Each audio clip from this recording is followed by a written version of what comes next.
Hello, everyone. I am extremely excited for today's Twin Talk. I want to welcome you. It's going to be an amazing, amazing Twin Talk. We have a fellow Canadian founder with us today.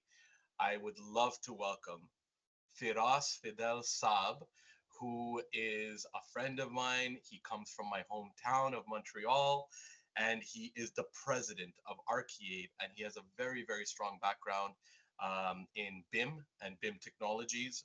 He's worked at Bone Structures, which is a really cool company. Hopefully, we get to talk about that. Montoni, as well as he's an associate at Silex with a background in architectural design and BIM from Vanier College in Montreal. I'm happy to introduce you all to Firas. Welcome, Firas. Thank you so much for the beautiful welcome, Raza. It's always a pleasure to chat with you. I love your energy. I love being here. So I'm very excited to see where this conversation is gonna go.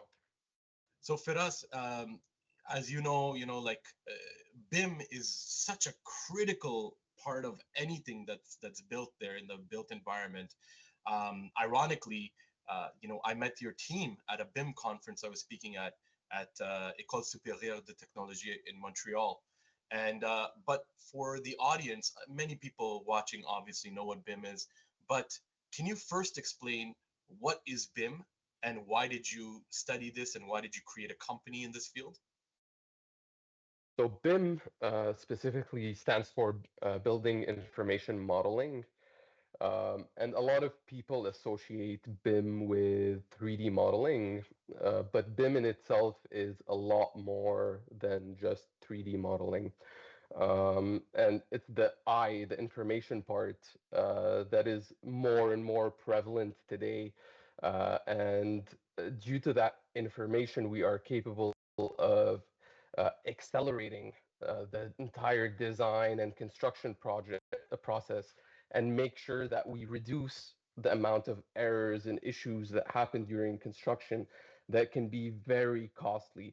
So how do we do that? We do that by making sure that every stakeholder on the project is aware and has access to visualize and to be able to manipulate the project data in real time, whether it's through 3D models, whether it's through extrapolating those models and building estimates out of them, or even building simulations and studies, for weather data, for solar analyses, for structural analyses, and so on. So the foundation of the 3D model becomes used across the entire life cycle of the project. And that is the actual power of BIM and not just the 3D visualization of the 3D model, as a lot of people in the industry still believe. That's absolutely fascinating. So, in terms of the BIM concept itself, what are the current trends and challenges? So, what are the most significant trends you're seeing in the BIM industry right now, especially in Montreal and North America?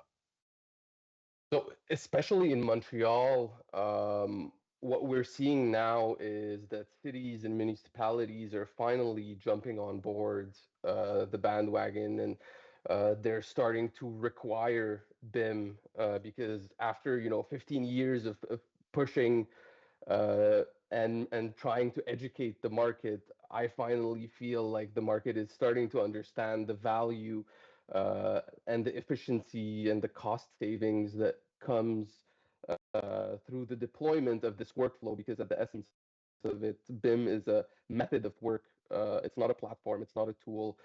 And by applying that workflow, uh, clients as well as, like I said, municipalities, cities are starting to see the value and they're starting to request it. To me, that's the biggest advantage of what's going on right now on the market. Understood. But is like the reason there's been such a lag in adoption, especially across the municipal environment, what do you believe are the biggest challenges your clients or these municipalities have when adopting BIM solutions?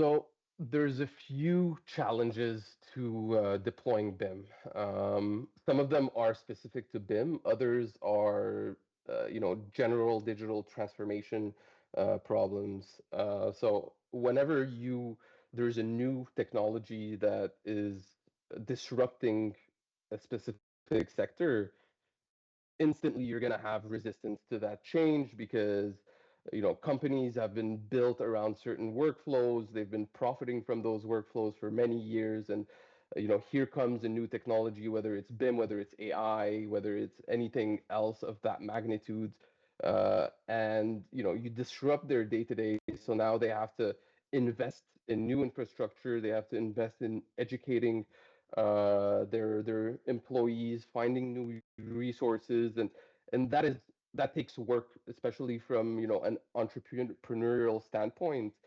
Uh, you have to always be adapting to the nature of the ground that you're working with, to the playground that you're playing in. And a lot of companies tend to neglect that until the very last moment. uh, and I'm not going to say that they're going to go out of business because they don't adopt those technologies, but they're definitely not going to be able to scale as fast as other companies who are early adopters and who make that leap as early as possible. Understood. So, in terms of now the next phase of where BIM is going, what do you feel is the impact of digital twins? So, how do you see the role of digital twins evolving within the BIM ecosystem? So for the last 15 years, we have been really like preaching, okay, adopt BIM. It's going to be the foundations of a lot of things to come. So I think now a lot of the industry has jumped on board. And to me, digital twin, along with multiple other applications of BIM, is the next step. So now that I have my data, I've been harnessing that data for the last 5, 6, 10 years. So what do I do with all of that historical data that I have uh, amassed during my construction workflow? And I think the answer to that is, well, now we need to bring BIM from just a construction workflow, facilitator to a construction and then an operations management. And I think that's where digital twins prosper. It's at that operations portion. Uh, as well as other places like sales. There's a lot more to property development than the construction portion of it, but we can delve into that maybe a little later. Understood. So that kind of gets into like my next question here. So, what opportunities do you see that digital for digital twins in enhancing operational efficiency or like sustainability in buildings? I think the biggest advantage of having a digital twin from a user experience standpoint is that it's going to bring you from a reactive mindset to a rather proactive mindset when it comes to property management. So instead of lights breaking, and then when they are broken, you would realize that oh, there's 20 lights that are burnt, and then you hire somebody to to repair them. Through digital twins and through AI workflows, you can now predict when those lights are gonna burn, and you're gonna be able to fix them. And I'm using lights as an example, but it really applies to every single aspect of operations management, even on a user experience standpoint, where you know if there's emergencies, fires, you can be very proactive. You can notify people a lot faster. You can save lives as well, uh, proactively. Understood. So when it comes to BIM models, how can they be seamlessly integrated with digital twin platforms like MetaWorldX? So all of that starts very early in the conception of the project. Uh, I mean, it's the battle between design and then or retrofit, and it's obviously from a return on investment standpoint a lot cheaper and a lot more feasible to incorporate your BIM vision and your digital twin vision right at the get-go when you're conceiving the project, because your engineers, your professionals are already around the table. The way we usually approach it is we recommend that we imagine what are the end use cases that are going to be deployed on a specific project.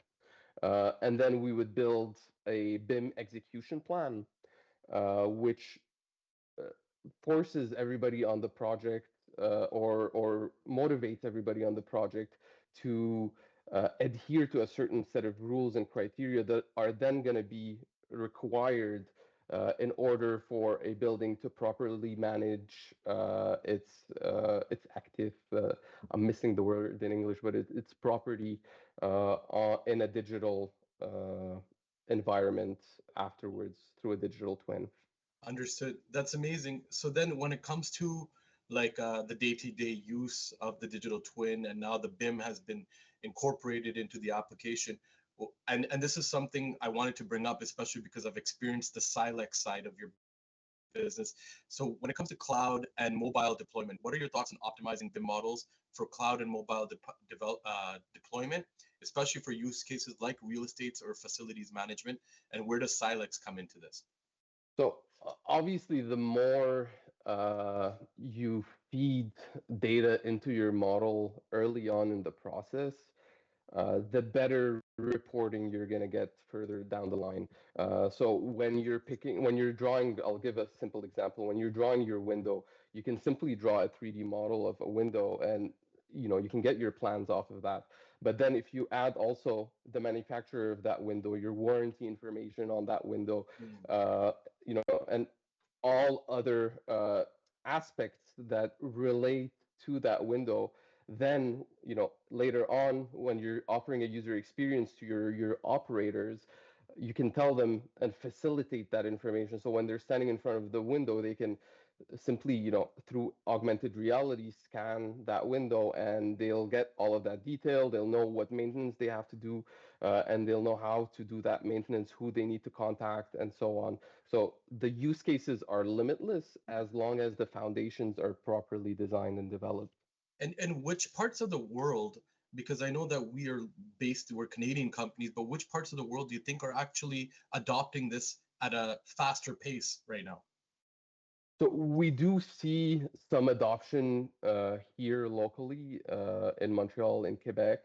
But obviously, the big RFPs that we're answering on our end that are pushing the boundaries of where technology can go seem to be right now in the Middle East, in Singapore, somewhat in Europe, across the border in the States as well, on larger scale projects.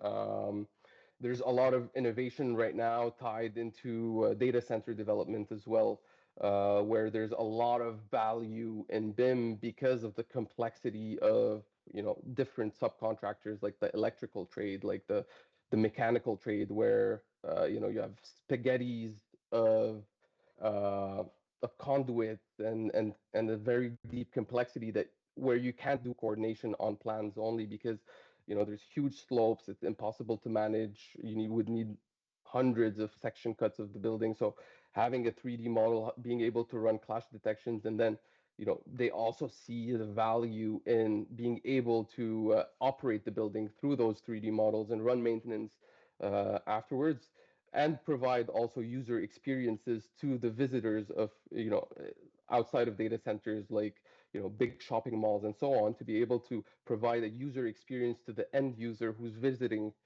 those complexes, to be able to do wayfinding, to be able to park more efficiently, for example, to be able to have access to smart lockers, to access their building and apartments through their phones and so on.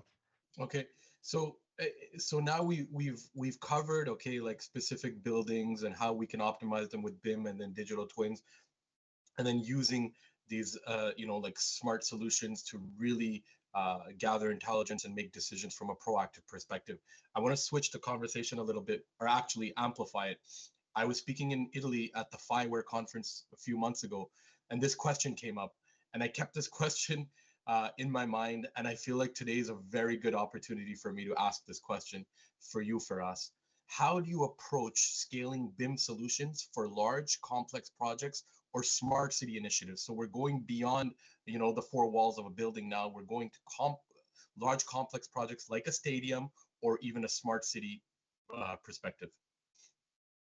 So within the process of developing those large scale projects, you know, and again, a lot of people think, a lot of people who are not necessarily in the industry tend to think that, you know, most projects are built through private investment. Somebody has a lot of money, they buy a piece of land, and you know they throw money at it, and then they construct a project. But the reality is that there are so many different players along the line of construction where BIM, digital twins, and the user experience at the end of the line can play a huge role. Um, when you're developing a project, you need to find investors first, because at that scale, no one person has the funding to be able to develop those projects. So you have to find investors, you have to find lenders, you have to talk to cities, you have to go through committees, and you have to convince all of those people that this project brings value to your community, it brings value to your investment. And usually those things tend to to be opposing each other in the sense that, you know, on one side, developers want to make money. On the other side, whatever they're developing has to make sense for the region where it's being developed. And I believe that having tools like BIM that can scale with the project through every phase of it, you know, from schematic to then, you know, construction plans to then, you know, operations, user experience, so on, provides the tools that are necessary to help those decision makers to make their decisions. So whether it's through analyses, studies, visualizations, and so on, and even, you know, help with the technological vision of the project and the environments where they're being developed. I understand. So, so then it's essential for an organization like Archi Aid to be involved right from the beginning all the way, you know, to the end and continuing with the operation. So when it comes to the competitive landscape and collaboration, how does Archi Aid differentiate itself from other BIM service providers in the market? So the way we situate ourselves on the market is that we're not only a BIM solution provider, we have three main verticals. The first one is company solutions, and through that we focus on deployments of platforms like ERP, CRMs, project management platforms, and so on. Uh, the BIM aspect of it is our second vertical, which is another form of capturing project data and company data, which allows for the BIM deployment, visualization, creating a common data environment within the 3D aspect of the project itself. And then we also have site solutions that allow developers to extend that data into their job site, whether it's through site cameras, whether it's through IoT hardware, access control hardware, and so on. So by being a one-stop shop that allows you to capture your entire data on whether it's on the company side, on the BIM project side, or on site, that allows us to stand out from the market as not just a sole, you know, BIM service provider. That's amazing. Thank you for explaining that in detail. So then when it comes to the market itself, like training and education, skills and workforce development, so what are the key skills gaps you observe in the industry related to BIM and digital twins today? Like where are the opportunities for the next generation? So to me, uh, in terms of skill, I don't think there's a huge gap in the sense that uh, the education necessary for people to or for workers to use softwares like AutoCAD and do you know, designs the quote unquote old fashioned way is the same, you know, mindset and skill set that is necessary to develop you know, models and plans within the BIM environment.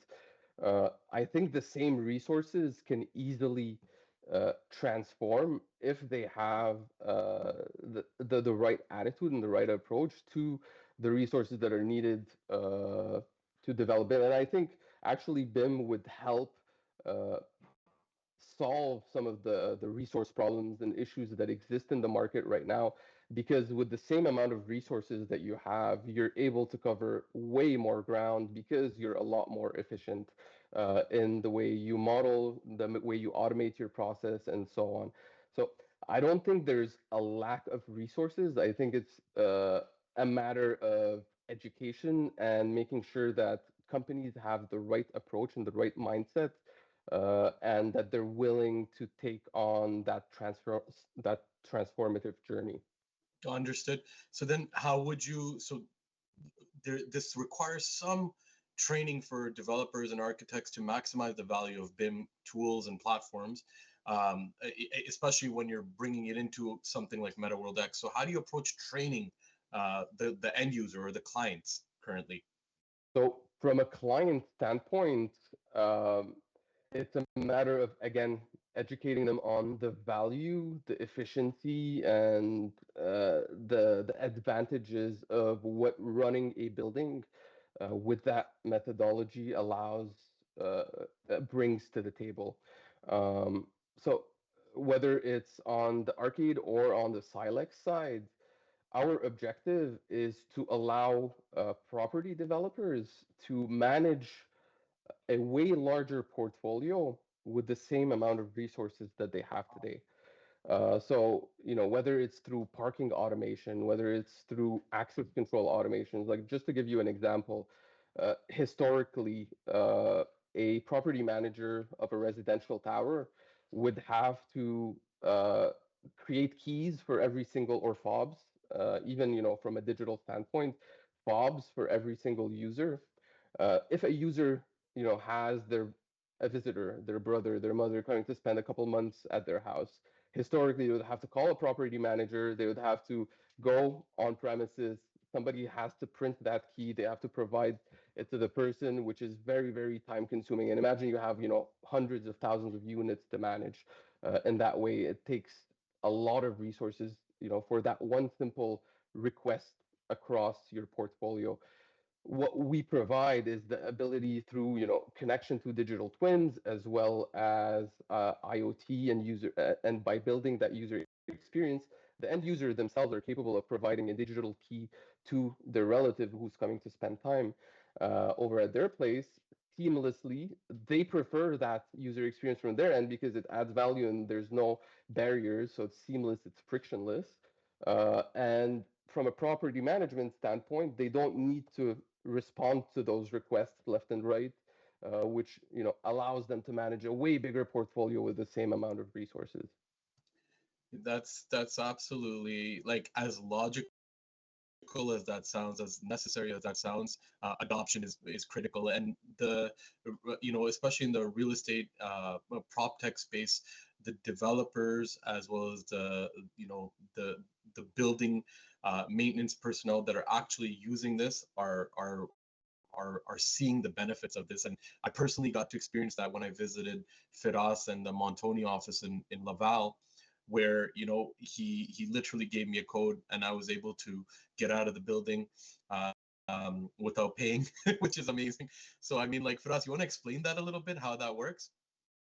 Yeah, so from a user standpoint, uh, our objective is to make the user experience as seamless and as frictionless as possible. So whether you're planning your visits to a project like Espace Montmorency, which, to give a little bit of a context, it's a large-scale development in Laval, right next to Montreal. Um, it has two residential towers, an office tower, a hotel, and a two-story podium of commercial tenants, as well as a three-story underground parking. So the objective there was to build an ecosystem where we can provide an exceptional experience to both the residents and office tenants, as well as also the visitors that are coming to visit all the commerces in the podium. So the objective was, through license plate recognition, for example, when a visitor arrives, we're capable of detecting who they are. We seamlessly open the gates and the barriers. We can then guide them to the available parking spot closest to their destination. Uh, because of the scale of the project, it can be very confusing. Once you get underground, if you park next to the wrong core, then you want to get to your destination, you go outside, it's minus 40, and it's not a pleasant user experience. So we wanted to solve that. and Um, and you did an amazing job. It was such a cool experience for me. This is why I'm always smiling when I talk to Firas, or even throughout this entire twin talk, because for me, I've experienced everything that he's talking about. BIM is something, obviously, as an urban planning student in Montreal, we used ArcGIS, we used all these tools, but to see the execution of this at a day-to-day level with Silex, with the ability to control, the systems in a parking lot, that is not just generating revenue for the client, but it's actually saving visitors time and energy by making this seamless kind of way to enter the building, to for route mapping, how to get to your meeting, where to park, and then exiting the premises. It creates such a cool, seamless experience for the user. And as a user, for me, it was just jaw dropping to see that this is happening in Canada. And I wish that the adoption rate for this was much, much greater across our major cities, Vancouver, Calgary, Toronto, Montreal, but it's coming. And this brings me to my next point: your future vision and opportunities. So when it comes to innovation and R&D, what emerging technologies or methodologies are you, for us, most excited about in the BIM space? So in the BIM space, there's a lot of new demand for augmented reality. So we're focusing on delivering a lot of solutions regarding that, whether it's on the BIM design side, where we recently released an augmented reality experience for the Molson project, for example, where people can stand across the street in a building and be able to visualize what that massive development is going to look like, 5, 10, 15 years from now. Uh, so for me, technologies like that are very exciting because it brings people around the table. It also relieves a lot of anxiety, and it can actually solve a lot of problems that historically would have been very difficult to address. So whether it's augmented reality, whether it's wayfinding, or right now it's hard to talk about the future without mentioning AI. But there's also a lot of AI applications that we're cooking. So we're very excited about all of that. Oh, he beat me to it. So exactly. So how do you see AI influencing the future of BIM and digital twins? Just give us a little taste. So right now we're working on a lot of applications for AI. So whether it's nothing new, honestly. It's initiatives that have started even before Chat GPT took the world by storm. Um, but whether it's generative design, whether it's automating the estimation process, whether it's being able to analyze and run simulations. So all of the things that we've been preaching about for the last 10 to 15 years with regards to where BIM can go if you have the BIM foundations in place are now accelerated and catalyzed through AI because your data doesn't need to be as structured anymore. You don't need to have tens and 15, 20 years of historic data to be able to train a model. Like those models are starting to pop out that are trained on other projects, and you can simply apply them now and be able to harness that fruit a lot faster than we would have been able to 5 to 10 years ago, which means that the barrier for entry is now a lot less high, which means, we're hoping that not only, medium to large scale companies can jump on board the bandwagon and can afford to make the switch, but also, smaller scale companies can do the switch as well. And I think that's a beautiful thing because, uh, you know, kind of like having a calculator, uh, you know, before the calculator existed, it was a lot of work to be able to do math and accounting and all of that. And obviously, people, wouldn't do that themselves. But then, as soon as calculators and Excel spreadsheets exist, now people can do their own accounting. They can do their own financials. They can do, so it empowers people to be able to achieve their potential, and that's how we like to look at it. I love it. Thank you for explaining it like that. And then when it comes to BIM being leveraged to enhance emergency preparedness and urban resilience, because we see, we're talking about how it can be used for, future proactive scenarios like that. Where do you see that going?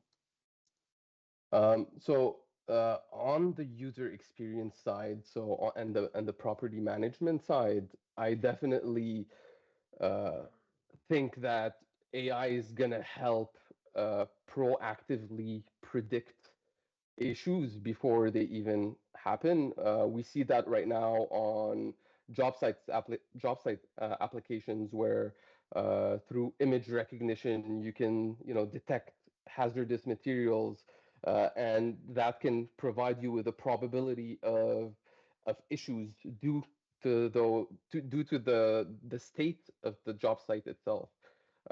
And we're starting to see applications as well on the property management side where you can detect through by detecting multiple aspects, the number of people in a building, where there's obstacles, is there